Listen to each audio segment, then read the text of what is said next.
안녕하세요. 반갑습니다. 제가 선교사로 나간 지 4년 됐는데 이렇게 이 자리에 설 수 있도록 기회를 주신 하나님과 서울시민교회 앞에 감사의 인사를 먼저 드리겠습니다. 제가 잠깐 먼저 기도하겠습니다.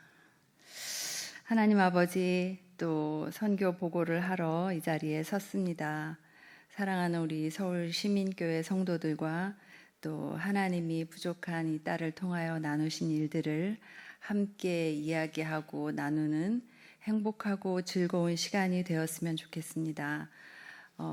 넘치지도 부족하지도 않게 또 과하지도 모자라지도 않게 하나님이 하신 일들을 함께 나누고 기뻐하며 또 이 시간 우리가 함께 교우된 하나된 그리스도의 몸으로 또 하나님 하신 일들을 나누면서 기쁨을 나누면서 또 함께 기도의 제목들을 나누는 그런 귀한 시간이 될 수 있도록 인도하여 주시고 이 시간 저를 붙잡아 주시옵소서.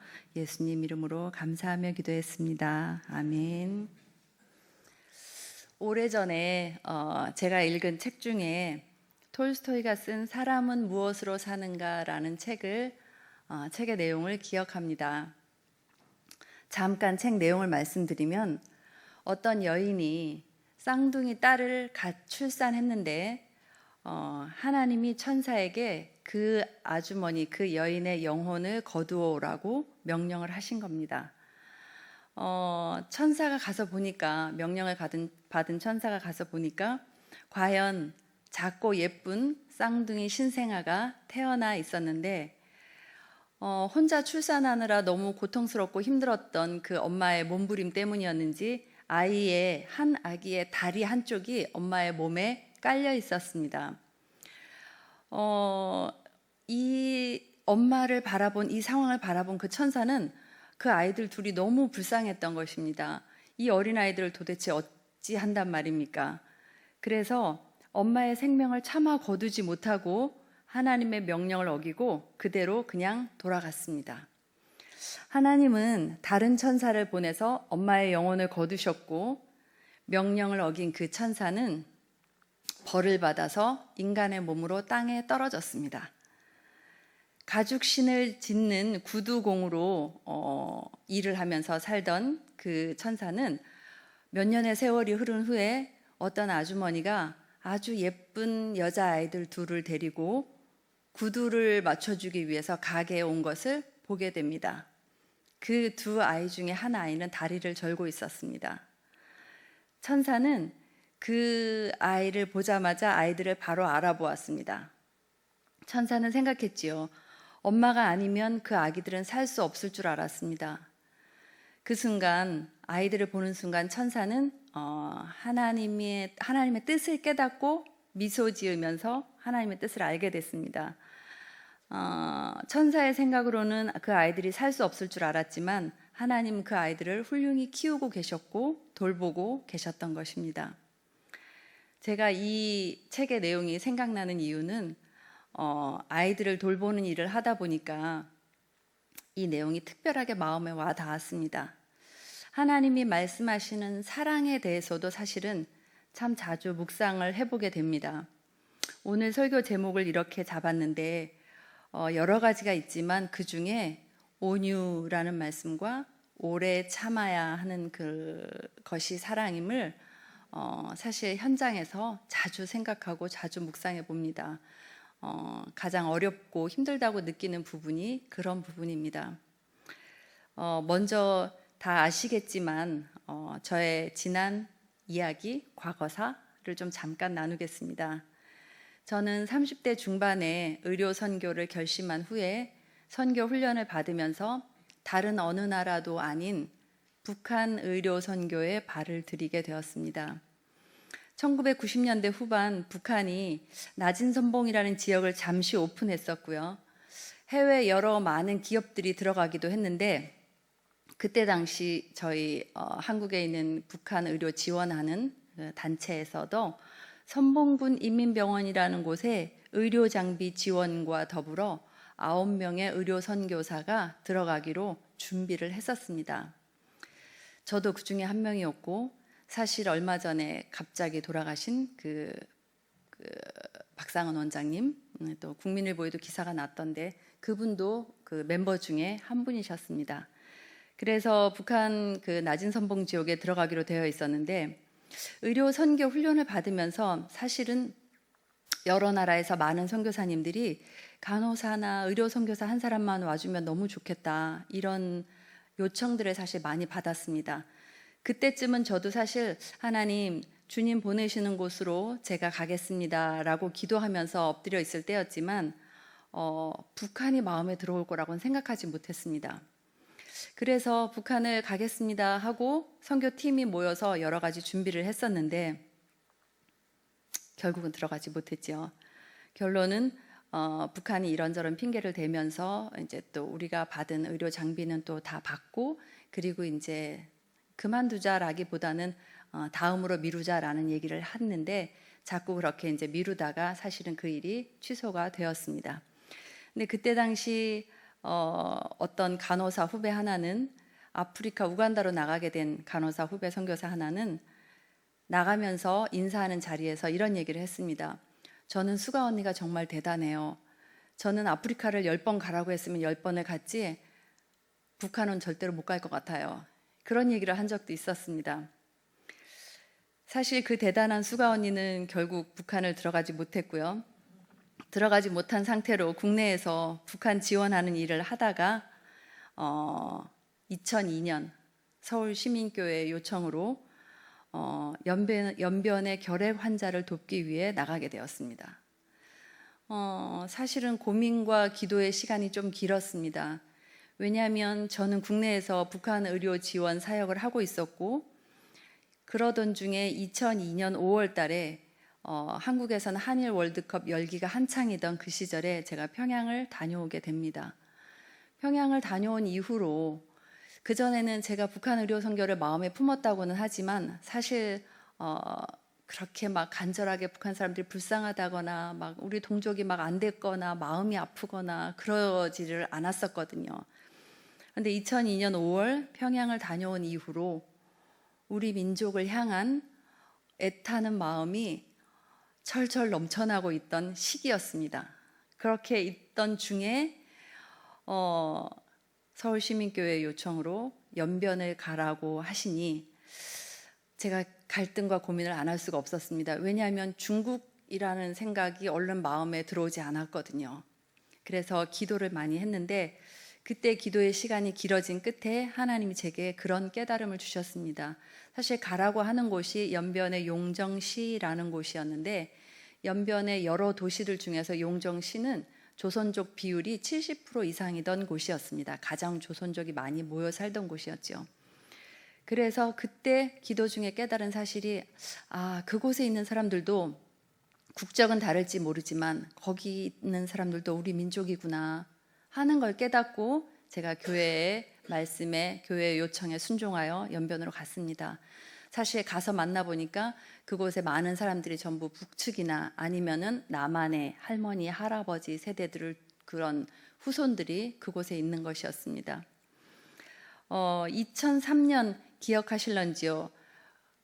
우리를 모두 놀라게 했던 사스, 호흡기 질환, 중증 호흡기 질환 사스가 그때 무서운 기세로 폭발을 하다시피 하면서, 사실 그때 당시 교회에서도 제게 위험하거나 들어와야 될 상황이 되면 들어오십시오라고 했는데, 2003년 그 사스를 계기로 해서 사실 연변 그 의료 저희를 초청했던 의료 그 파트 그 공무원들, 그 중국의 그분들은 이런저런 이제 이유로, 사실 다 밝힐 수는 없지만 그런 이유로 일시적인, 우리와의 의도와는 상관없이 일시적인 철수, 일시적인 잠시 쉬어갔으면 좋겠다라는 요청하에 사실 연변의 환자들 돕는 일들도 제 본의와는 아니게 중단이 되었습니다. 그렇지만 그때 저를 보냈던 교회의 도움으로 옛날에 우리나라 1960년대 그랬듯이 그 당시에 연변에도 그냥 아무 방법도 없고 대책도 없이 그냥 피를 토하면서 죽어갈 수밖에 없었던 많은 결핵 환자들을 그 사람들의 생명을 살리는 일을 했습니다. 사실 우리 교회와 또 다른 교회 후원으로 또 환자들을 돌봐서 수십 명의 많은 환자들이 회복되고 좋아지고 그런 일들을 했었습니다. 그러던 제가 사실 지금 이 자리에 서서 이렇게 필리핀 선교 보고를 하고 있습니다. 이 말씀을 드리려고 앞에 이야기가 좀 길었습니다. 저는 현재 필리핀에서 한국인 선교사 자녀들을 돌보는 일을 하고 있습니다.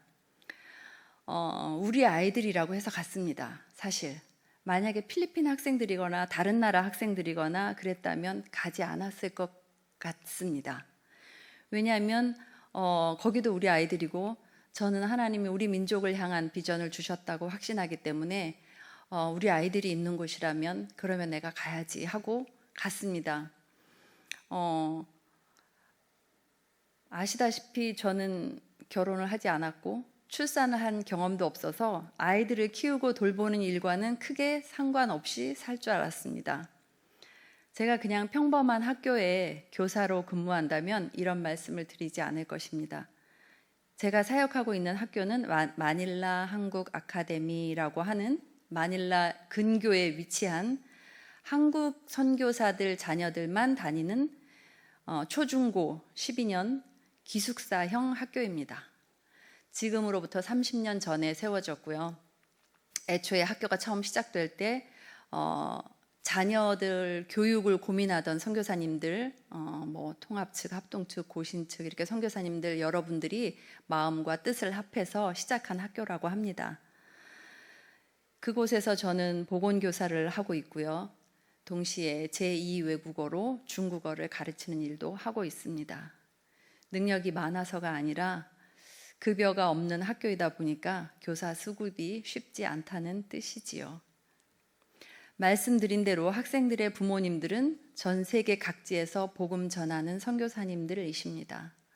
선교사가 도시로만 갈 수 있나요? 열악한 환경의 지역에서 사역하시는 분들은 자녀들을 보낼 학교가 없습니다. 그렇다고 한국의 친척이나 또 할아버지 할머니께 몇 년을 맡겨놓고 아이를 양육시킬 것을 부탁할 수도 없고요. 그래서 제대로 보낼 만한 학교가 없었는데 저희 학교는 기숙사가 있다 보니까 아이들이 중학교 3년, 고등학교 3년, 6년은 기숙사에 들어와서 기숙사에서 지내면서 공부를 할 수가 있습니다. 아직은 부모님 품에서 자라야 할 10대 아이들입니다. 그런 아이들이 부모님과 멀리 떨어져 나와서 기숙사에서 청소년 시기를 살아갑니다. 그러므로 사실 저 같은 교사, 선교사로 헌신해서 오시는 분들이 학교 선생님이자 부모이자 교회 선생님이자 보호자일 수밖에 없습니다.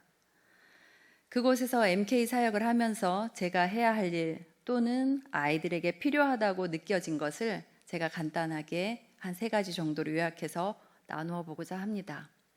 첫째는 우리 육체의 건강입니다. 폭풍처럼 성장하는 시기에 있는 아이들이라 육체적인 건강을 당연히 어른들이 돌봐줘야 합니다. 두 번째는 정신 건강이지요. 어찌 보면 본인의 의지와는 상관없이 사랑하는 부모님들과 떨어져서 지내야만 하는 아이들의 마음의 허전함, 외로움, 그런 걸 이해하고 보듬어줘야 하는 일도 우리 어른들, 교사들이 해줘야 하는 일입니다. 또 하나 셋째는 신앙의 성장이지요. 가장 중요한. 모든 힘든 여건들 가운데서도 열심히 공부해야 하고 무엇보다 바른 신앙으로 성장해 갈 수 있도록 도와야 하는 것이 우리 교사들이 해야 할 일입니다. 조금 더 풀어서 말씀드리면 첫 번째로 말씀드렸던 아이들의 육체적인 건강을 돌보는 일이요. 사실 한국에서라면 크게 문제가 되지 않습니다. 아이들이 아프면 부모님께 연락해서 아이들 데려가세요 하면 됩니다. 거기는 병원이 있긴 있는데 사실 제가 있고 학교가 있는 곳은 병원이 그리 큰 병원이 없는 그냥 작은 병원들만 주변에 있는 마닐라 인근의 소도시이거든요. 아프면 병원에 가면 일단 보험이 안 되고요. 병원비가 엄청 비싸고 또 하나는 아이들이 아파서 입원을 하려면 부모님이 와야 합니다. 그럼 부모님이 비행기 타고 현장에 와야 아이들이 입원할 수가 있는 거죠. 또 하나는 그곳에 오랫동안 계셨던 선교사님들의 말씀이지만 일단은 병원을 신뢰하지 못하는 것입니다. 제대로 진단을 하고 제대로 처방을 하고 처치를 제대로 하는지를 믿지 못하지요. 그래서 사실은 어쩌면 이 보건실의 영역이 보건실에서 해야 할 역할들이 적지 않습니다. 코로나 때 얘기를 잠깐 안 할 수가 없네요. 코로나 2년 시기 동안 저희 학교는 다 문을 닫았던 건 아니고요. 2020년 상반기, 그 다음에 2021년 하반기, 그때 학교를 오픈했었거든요. 그러니까 첫 해는 학교를 닫아야 되는지 몰라서 한 학기가 지나갔고, 두 번째는 필리핀 정부의 허락을 얻어서 학교가 조금 일찍, 반 학기 정도 일찍, 한국보다 일찍 학교를 오픈을 했습니다. 기숙사에 아이들이 전부 모여 있다 보니까 이제 코로나 환자들이 발생을 하는 거죠. 병원은 못 가는데 돈이 많아도 병원을 갈 수가 없었죠. 코로나 시기에는. 한국처럼 좋은 곳이 없습니다, 사실. 병원은 못 가는데 코로나 키트로 검사하니까 코로나 양성은 나오고, 공동체 생활이다 보니까 한 아이가 아프면 바로 이어서 다른 아이가 또 아프고, 열나고 토하고. 그때 고등학생, 여학생 처음 연락이 시작했던 아이가 지금도 생각납니다. 열을 쟀는데 열은 39도가 넘어가는데, 고등학생, 여학생인데 39도가 넘어가는데, 다행히 마침 감사하게도 근처 약국에서 링겔을 살 수 있는 그런 약국이 있습니다. 그래서 약국을 알아놨기 때문에, 약국을 통해서 수액을 준비해 두었기 때문에 바로 링겔을 달고 열 재고 또 죽 먹이고 바로 격리시키지요. 아이는 남학생 방 하나, 여학생 방 하나 만들어서 격리룸을 만들어 놓고 아무도 못 들어가지요. 사실 저만 거기 들락날락 했습니다. 바깥에서 밥 넣어주고요. 안에서 휴지 떨어졌다 그러면 휴지 넣어주고, 물 없다 그러면 물 넣어주고, 들어가서 열 재고. 밖에서 넣어주는 건 다른 선생님들이 할 수 있는 일이지만 들어가서 열 재고 링겔 바꿔 달고, 그냥 먹지도 못하고 누워있는 아이 손 붙들고 기도하면서 함께 울고, 밥 입 벌려서 한 숟가락, 죽 한 숟가락 받아 먹으라고 하면은 싫어요, 못 먹겠어요 하는 거예요. 그러면 등짝 한 대 때려가지고 먹어야 약을 먹지, 그러면서 같이 울고 약 먹이고. 그런데 또 열은 안 떨어지는 거예요. 그 다음날 또 밤중에 링겔 바꿔 달고, 밤 1시, 2시 거의 날을 새는 거죠. 그런 아이가 다른 방에 또 하나 생깁니다. 처음 아팠던 아이, 두 번째 아팠던 아이가 채 낫기도 전에 또 아이가 선생님 아프다고 옵니다. 어떤 남학생 하나는 열이 38도를 넘지 않는데 이 아이는 선생님 저 숨쉬기가 힘들어요 이러는 거예요. 너무 놀랐죠. 그래서 왜? 네가 왜 숨쉬기 힘들어? 이랬더니 어려서 천식을 앓은 경험이 있다는 거예요. 가슴이 덜컹했죠. 어른들도 지병을 가지고 있으면 코로나를 견뎌내기 힘든데 아이가 어려서 천식을 앓았다는 거예요. 그래서 처음에 알았던 그 여학생도 이것저것 캐묻다 보니까 그 아이도 어려서 천식을 앓은 경험이 있는 거예요. 열은 빨리 안 떨어지고, 음식도 못 먹고, 해열제도 못 먹이고, 링겔은 계속 달아놓는데 열은 안 떨어지고, 정말 어떻게 해야 될지를 모르겠는 거예요. 제가 아는 방법, 할 수 있는 방법들은 다 동원했죠. 음식을 먹여야 뭐라도 좀 먹여볼 텐데, 약이라도 써볼 텐데 음식을 못 먹으니까 먹는 대로 토하고 설사하고 이러니까요. 정말 붙들고 함께 기도하고 울고. 주일이었는데 지금도 기억나요. 주일날 예배드리러 가려고 그 아이 링겔 달아놓고, 선생님 교회 가서 예배드리고 금방 올게, 너 좀만 기다리고 있어 하고 방에서 나가려고 하는데 다시 발걸음이 안 떨어져서 열을 재보니까 39도 5가 넘어가는 거예요. 그래서 이대로 내가 이 아이 옆을 비워서는 안 되겠다 하고, 이제는 안 되겠어서 침 좀 맞자. 그래서 제가 선교사로 나가기 전에 중국 상해에서 중의를 공부한 관계로 침을 맞자 해서 달래고 어르고 별러서 열을 떨어지도록 제가 할 수 있는 침을 다 꽂아놓고, 그리고는 애가 겁이 나서 선생님 이거 언제 빼요? 선생님 이거 언제 빼요? 하는데 아이 곁을 피해서 다른 데 가서 잠시 있었어요. 그렇게 해서 감사하게도 그 친구는 사흘 만에 열이 떨어지고, 그리고 나서 걔 하나 살려놓으니까 또 다른 애가 아프고 또 다른 친구가 아프고, 아직 산소 발생기는 준비되어 있지 않은데 선생님 저 밤에 숨 못 쉬어서 잠을 못 자겠어요 이러는 친구. 정말 감사하게도 학교에서 교장원 선생님이 어떻게 후원을 받으셔서 산소 발생기를 구해 오셨습니다. 산소 발생기 끼워 놓고 밤 10시, 11시까지 옆에 같이 있어 주다가 방에 들어가서 잠시 눈 붙이고 또 나오고, 그렇게 하기를 몇 날 며칠을 했는지 모르겠습니다. 정말 어떻게 지나갔는지 모든 선생님들이 응원을 해주셨죠. 보건 선생님 쓰러지면 큰일 납니다. 우리 아이들 어떡합니까? 이랬는데 하나님이 감사하게도 저를 붙잡아 주셔서 제가 쓰러지지는 않고 그 모든 아이들이 다 한 번씩 코로나를 앓고 지나가는 홍역을 치르다시피 했습니다. 그때 당시는 정말 누군가 도와줄 사람 한 사람만 더 있어도 좋겠다 했지만, 사실 학교의 모든 형편이 그렇지 못하기 때문에 혼자서 겪어야 했던 일입니다. 사실 아이들이 운동하다가 다치고 팔 부러지고 다리뼈 부러지고 어깨 빠지고 이러는 일들은 코로나 때 겪었던 시기에 비하면 사실은 일도 아닙니다. 그런 일들은 흔히 있을 수 있는 일이고 또 예상할 수 있는 일이니까요. 그런 아이들 데리고 병원도 뛰어가야 하고요. 그 다음에 또 나가서 운동장에서 비만 오면 맨발로 운동하는 우리 친구들 소리도 지르고 야단도 쳐야 합니다. 그러다가 뒤로 넘어져서 머리 다치면 어떡하려고 그러느냐 잔소리도 해야 하고요. 두 번째로는 아이들 정신 건강을 돌봐줘야 하는 일도 중요한 일인 것 같습니다. 우리도 모두 그런 청소년 시기를 지났겠지만 참 어른들이 이해하기 쉽지 않은 것이 청소년 시기인 것 같습니다. 저희 교회에도 중고등부 교사 하시는 우리 집사님들 계시겠지만 한 친구는, 중학생 여학생 친구는 날이면 날마다 극심한 두통을 호소하는 겁니다.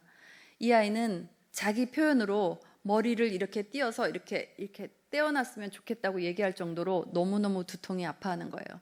쓸 수 있는 진통제는 도세이지를 올려가면서 용량을 올려가면서 다 써봤지만 도저히 안 되는 거예요. 못 먹고 토하고 울기만 하고 수업도 안 들어가고 보건실에만 누워있다가 기숙사 돌아가고. 공황장애, 사실 이런 것도 큰 문제인 것 같습니다. 아이들이 검색해 보니까 선생님 저 공황장애인 것 같아요 이러는 친구들, 그 다음에 자기 대인기피증인 것 같다고 이야기하는 친구들도 있어요. 그런데 사람들 앞에 나와서 찬양도 하고 이야기도 하고 떠들고 다 해요. 그런데 대인기피증이냐 공황장애냐 이러면서 와서 이런저런 이야기를 하는 거죠. 그러면 사실 정신적인 문제가 더 큰 거죠. 외롭거나 힘들거나 뭔가 하고 싶은 얘기가 있거나. 상담실이라는 팻말이 붙은 또 상담 선생님도 계시지만, 또 물론 가는 아이들도 있지만 민감한 청소년 시기 아이들이 상담실에 상담하러 다 가지는 않거든요. 그러면 이런저런 핑계와 이유를 대가면서 와서 그러면 아픈 곳만 찾아야 하는 것이 아니라 그 아이들의 마음을 살펴줘야 하는 일을 하는 것이지요. 세 번째는 신앙적인 가르침, 이것도 굉장히 중요한 것 같습니다. 사실은 가장 중요한 일이지요. 교회에서 저도 고3 아이들을 맡아서 지도를 했지만 덩치는 이미 어른만큼 다 컸고 한국처럼 술, 담배, 폭력, 왕따 그런 정도는 아니지만 우리 아이들은 그래도 청소년 시기이고 게임도 하고 그러다 보니까 거친 언어도 나오고 또 입에서 이쁘지 않은 말들이 나올 때가 있습니다. 그러면 교사로서 그런 현장을 보게 되거나 그런 상황이 눈에 띄었을 때 많이 야단치죠. 저는 막 소리 지르고 야단칩니다. 그런데 그럴 때 참 감사한 것이 부모님이 선교사이고 아이들이 어려서부터 신앙으로 교육이 된 아이들이기 때문에 말씀으로, 하나님 말씀을 가지고 야단을 치면 내가 아무리 소리를 지르고 아무리 무서운 얼굴로 야단을 쳐도 아이들이 반발하거나 대들거나 반항하지 않습니다. 그것이 너무 감사하지요. 자기도 모르게 입에서 거친 욕 같은 게 나올 때도 있습니다. 그러면 하나님 찬양하는 입술로, 하나님 기도하는 그 입술로 어디서 그런 말이 나오느냐? 야단을 치지요. 그렇게 야단을 치고 지금은 선생님한테 배우고 지금은 선생님한테 야단 맞지만 나중에 더 컸을 때 너희들이 어디 가서 신앙적으로나 인격적으로나 칭찬받고 남한테 흉잡히지 않고 그렇게 손가락질 받는 손가락질 받지 않을 그런 인품을 가진 아이들로 너희들이 자라가기를 원하는 거야 라는 설명을 나중에 해주지요. 그런데 그런 아이들이 사실은 한 해, 두 해 지나다 보니까 이제 정이 들어서 선생님이 얼굴을 붉히고 화를 내고 야단을 칠 때도 이제는 압니다. 자기들 야단치는 것이 어떤 마음에서 야단치는지, 혼내는 게 목적이 아니라는 걸 알지요. 부모님들은 최전방에서 선교사로 복음 들고 나가 계시고 그 자녀들은 누군가는 돌보고 키워야 하지 않겠습니까? 아이들이 대학 입학을 앞두고 고3이 되고 철이 조금 드는 나이가 되면 아이들이 그런 얘기를 합니다. 장래 희망이 목회자나 선교사 또는 사업을 해서 돈을 많이 벌어서 부모님 드리고 싶답니다.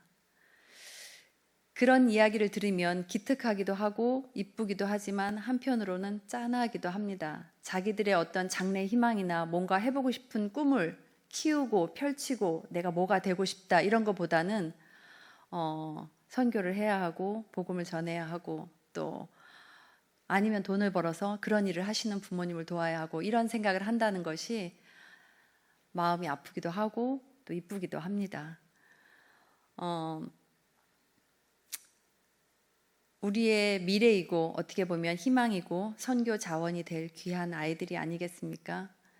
제가 결혼을 안 하고 아이를 안 낳아서 정말 아이들 키우면서 힘든 거 이런 거는 모를 줄 알았는데 그런 마음으로 부모의 심정이 이런 거겠구나, 아이들을 떨어뜨려는 부모의 심정이 이런 거겠구나 라면서 생각을 하다 보니 하나님이 저에게 이 일을 맡기신 게 맞나 보다 그런 생각을 하게 됐습니다.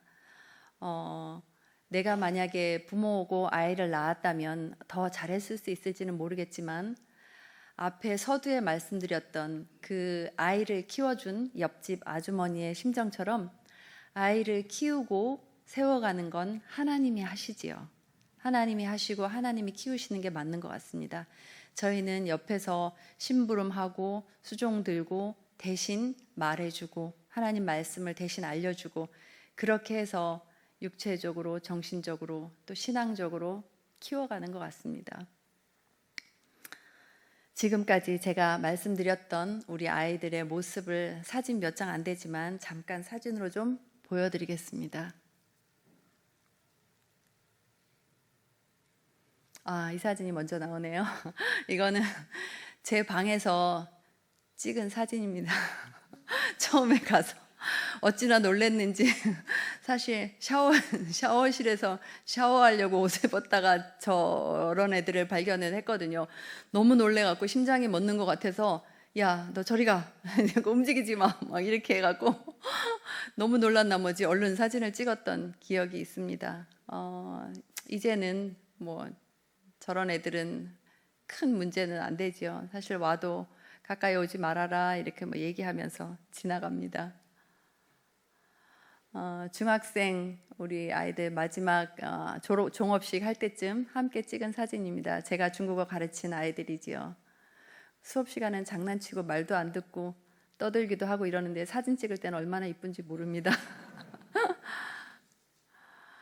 스승의 날 때 아이들이 이렇게 적어서 준 문구입니다.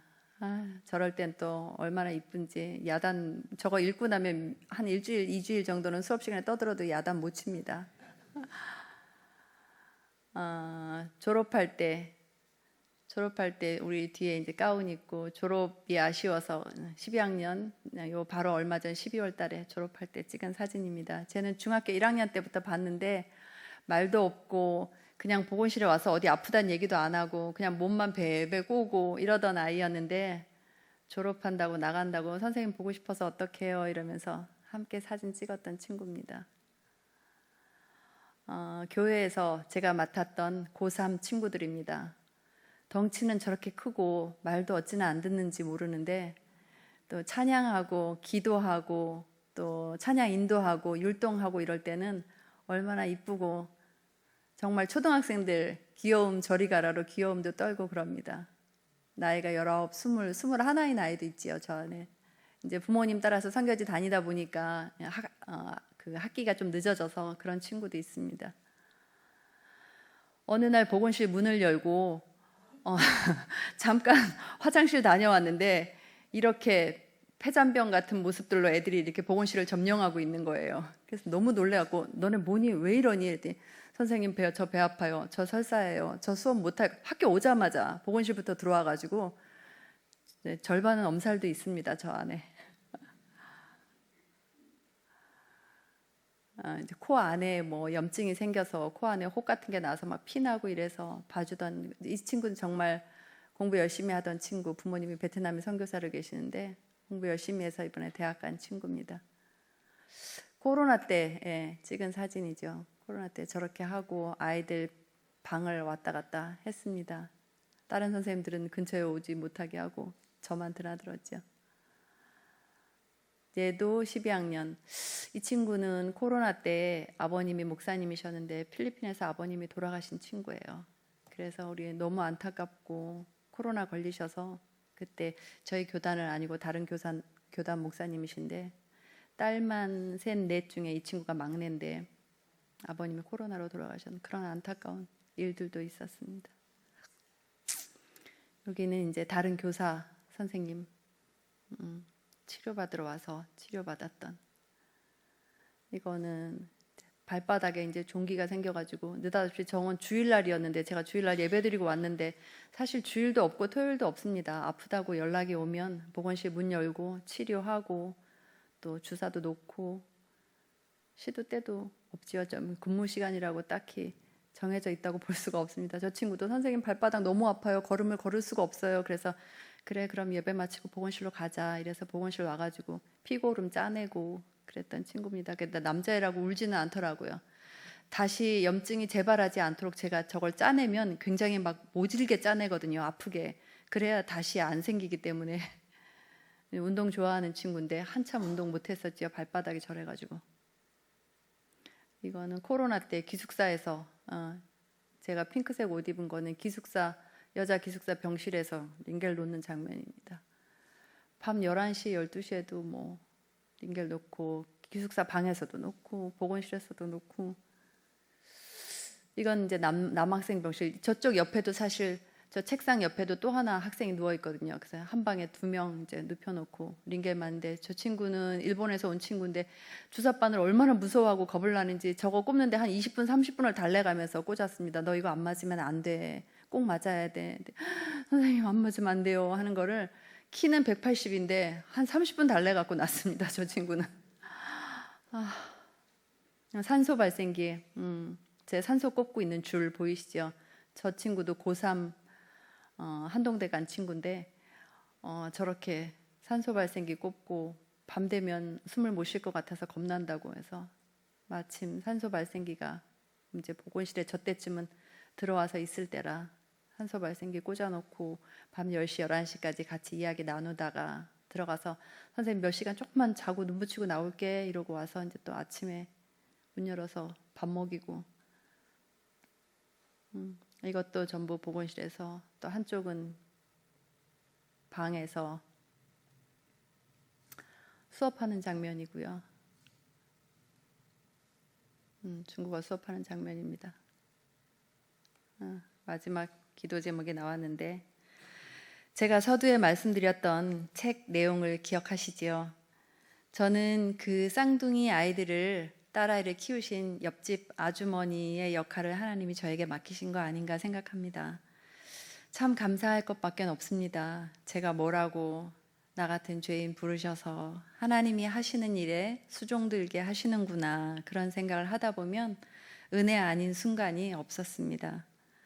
여러분도 하나님이 하시는 이 사역에 쌍둥이 아이들의 보호자가 되어준 그 옆집 아주머니의 심정으로 또 이 아이들을 기억하면서 함께 기도해 주시면 좋을 것 같습니다.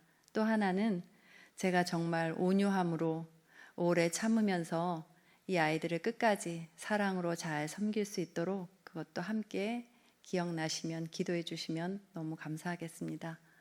이상 선교 보고를 마치겠습니다. 감사합니다.